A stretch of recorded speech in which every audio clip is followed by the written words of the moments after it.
ans de carrière se sont effondrés en l'espace seulement de 3 semaines. C'est le cas de Madame Nosiviwe Mapisa Ngakula, qui était la présidente du Parlement en Afrique du Sud. Elle vient d'être inculpée. Elle vient d'être inculpée pourquoi? Pour corruption et blanchiment d'argent. C'est vraiment incroyable, hein? C'est vraiment incroyable. En tout cas, elle a aussi été accusée d'avoir reçu des pots de vin. Ça s'est passé quand? En fait, les enquêteurs, ils sont arrivés chez elle. Ils ont perquisitionné sa maison, les ordinateurs, les téléphones. Ils sont remontés sur toutes les transactions qu'elle a pu commettre de 2014 à 2021 lorsqu'elle était ministre de la Défense. Donc, quand elle était ministre de la Défense en Afrique du Sud, il y a eu vraiment une mafia qui s'est passée à ce moment-là. C'est-à-dire qu'elle a reçu près de 106 000 euros. 106 000 euros qu'elle a reçu de pots de vin. En tout cas, c'est ça qu'ils ont découvert pour le moment. Mais nous pensons bien évidemment qu'elle en a reçu plus. Elle en a reçu forcément bien plus. En tout cas, là, elle a été mise en retrait. Elle a démissionné de son poste de présidente de l'Assemblée nationale. Et elle nous dit quoi? Elle nous dit qu'en fait, elle démissionne. C'est pas parce que elle se sent coupable. Elle démissionne pourquoi? Pour que le poste de présidente de l'Assemblée, du Parlement, ne puisse pas, on va dire ça comment, le poste ne puisse pas être un poste qu'on va mal voir ce poste-là. Donc elle a démissionné parce qu'elle ne pense pas qu'elle est coupable, alors que nous savons très bien qu'elle est coupable. En tout cas, on ne va pas lui jeter la première pierre, mais quand même, là, de 2014 à 2021, que vous étiez ministre de la Défense, faut qu'on remonte bien cette affaire-là. Faut vraiment que les enquêteurs remontent bien sur cette affaire. Parce que là, je pense que elle a bien pu recevoir plus d'argent. Pas les 106 000, hein. Je pense qu'elle a reçu plus. En tout cas, nous pensons cela.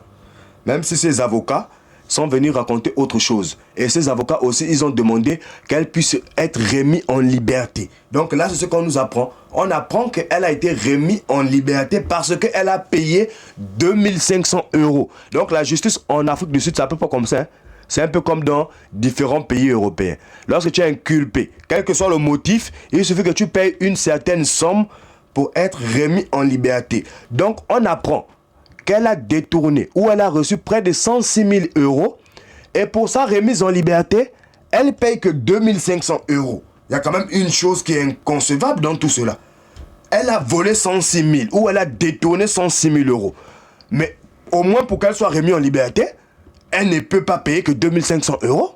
Elle devait au moins payer même 5 000 ou 50 000 euros. C'est tout à fait normal. En tout cas pour le moment, elle s'est mise à l'écart parce que l'ANC, le parti au pouvoir en Afrique du Sud, eux-mêmes aussi on l'a lâché. On a lâché Madame Nosiviwe Mapisa. En tout cas, ils ont dit, bientôt l'élection, on ne veut pas avoir un boulet dans notre parti politique. Nous ne voulons pas que le parti soit entaché des membres qui détournent l'argent. Parce que pour être président de l'Assemblée nationale ou du Parlement en Afrique du Sud, il faut forcément avoir une majorité. Donc il faut forcément appartenir à l'ANC, au parti au pouvoir. Si tu n'appartiens pas à ce parti, c'est difficile pour toi d'être président du Parlement. Donc elle appartenait à ce parti. Elle était présidente du Parlement. Pour le moment, elle s'est mise à l'écart. On nous apprend ça. Parce que l'ANC aussi, ils ont vu que bientôt l'élection, ils ne vont pas comme ça. C'est mettre des bâtons dans les roues avec l'un des membres de leur parti et l'un des membres vraiment, l'un des membres respectés et respectables. Hein, parce que cette femme, elle était vraiment respectable. Elle a fait 30 ans de carrière politique. 30 ans où elle a été aux responsabilités en Afrique du Sud. C'est pour qu'on puisse apprendre ce genre d'effet. En tout cas, pour le moment, on espère que vraiment c'est vraiment une fausse annonce. Hein, qu'elle n'a vraiment rien fait. Parce que là, ça nous montre vraiment une chose. Hein.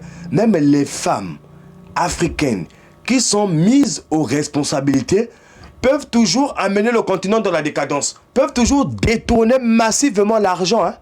Pareil pour les hommes. En tout cas, le détournement de l'argent, ce n'est pas à une catégorie d'espèces. Tout le monde peut le faire. Vous voyez un peu, non? Tout le monde peut détourner l'argent. Hein. Que tu sois un homme, une femme, comme vous voulez. L'argent, c'est un poison. C'est eux-mêmes qui ont dit ça. L'argent, c'est un poison. C'est pas pour rien. Au contact de l'argent, certains humains perdent toutes leurs capacités. Parce que l'argent est un poison. Donc, il ne faut pas s'amuser comme ça avec les deniers publics, l'argent de l'État. Tu ne peux pas Pas du tout. En tout cas, c'était Big L /Code TV. On se retrouve pour un prochain programme. Allez, ciao, ciao.